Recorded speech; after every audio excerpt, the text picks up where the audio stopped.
ಆಕೃತಿಗಳ ಪರಿಕಲ್ಪನೆಯ ಜೊತೆಗೆ ಘನಾಕೃತಿಗಳಿಗೆ ಎಷ್ಟು ಮುಖಗಳಿರುತ್ತವೆ, ಎಷ್ಟು ಅಂಚುಗಳಿರ್ತವೆ, ಎಷ್ಟು ಸಂಘಗಳಿರ್ತವೆ ಅಂತಕ್ಕಂಥ ಮಾಹಿತಿಯನ್ನು ಕೊಡ್ತಾರೆ. ಈ ಆಕೃತಿಯ ಹೆಸರು ಚೌಕಘನ.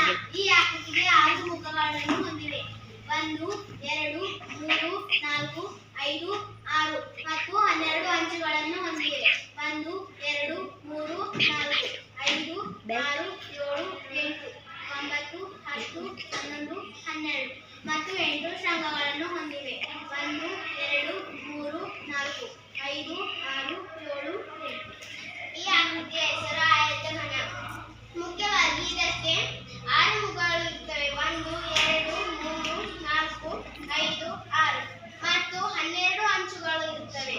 1, 2, 3, 4, 5, 6, 7, 8, 9, 10, 11, 12 ಮತ್ತು 8 ಶೃಂಗಗಳಿರುತ್ತವೆ. 1, 2, 3, 4, 5, 6, 7, 8. ಈ ಆಕೃತಿಯ ಹೆಸರು ಶಂಕು. ಮುಖ್ಯವಾದ ಇದಕ್ಕೆ 2 ಮುಖಗಳಿವೆ.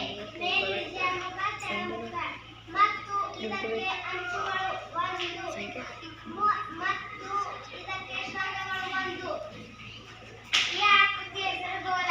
ಈ ಆಕೃತಿಗೆ 1 ಮುಖ ಹೊಂದಿದೆ ಮತ್ತು ಈ ಆಕೃತಿಗೆ ಅಂಚುಗಳು ಇರೋದಿಲ್ಲ ಮತ್ತು ಈ ಆಕೃತಿಗೆ ಶೃಂಗಗಳು ಇರೋದಿಲ್ಲ.